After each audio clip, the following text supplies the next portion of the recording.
Upaya pemerintah Kota Gorontalo dalam meningkatkan kualitas pelayanan pendidikan terus digalakan melalui penerapan program dan kebijakan bidang pendidikan maupun pembenahan fasilitas penunjang.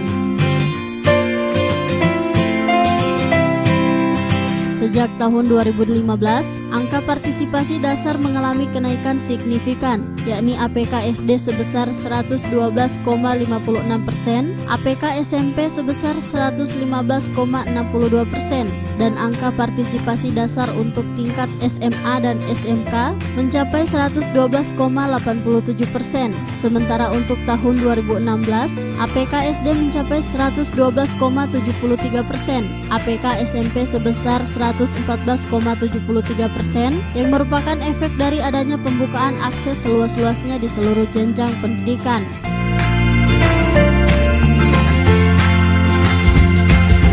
Oleh karena itu, dalam upaya pelayanan pendidikan bagi seluruh lapisan masyarakat, pemerintah Kota Gorontalo memerintahkan Dinas Pendidikan dan Dinas Tenaga Kerja dalam rangka survei anak putus sekolah.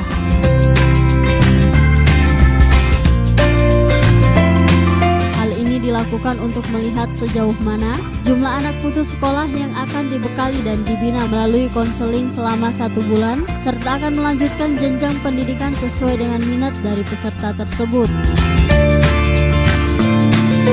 Meningkatkan angka partisipasi kasar APK yang terus mengalami peningkatan.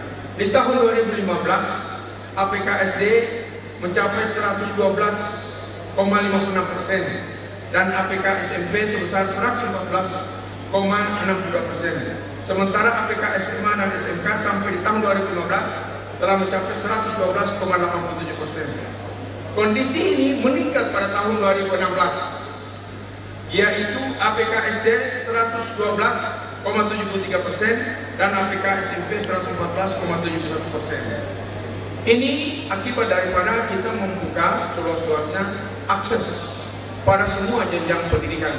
Bahkan saya pernah memerintahkan kepada Kepala Dinas Tenaga Kerja suruh survei anak-anak di sekolah-sekolah, di rumah-rumah, bekerja sama dengan Dinas Pendidikan.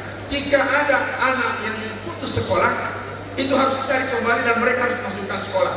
Dengan cara kita senyir dulu selama kurang lebih 21 hari sampai 1 bulan untuk diberi bimbingan, diberi konseling, kemudian dia dimasukkan pada sekolah di mana dia putus sekolah dan disuruh pilih mau masuk SMK, masuk SMA kalau dia putus SMK pada tingkat SLTA, kemudian masuk SMP di sekolah SMP mana yang dia suka, yang dekat rumahnya, atau di sekolah yang dia suka. Demikian juga orang putus SD. Ini dalam rangka untuk membuat supaya tidak ada anak-anak yang putus sekolah dan anak-anak yang tidak sekolah padahal usia sekolah kemudian dia tinggal di Gorontalo. Yang kedua, peningkatan kualitas.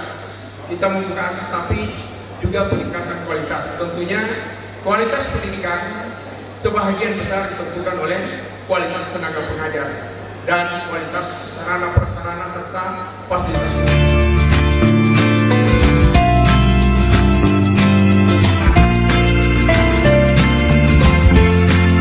Dari sisi kualitas, pemerintah senantiasa membuat berbagai kegiatan dalam meningkatkan kualitas tenaga pendidik dan melakukan tata kelola dengan pemanfaatan informasi teknologi yang dibutuhkan dengan adanya penghargaan Kita Harus Belajar Ki Hajar pada tahun 2016.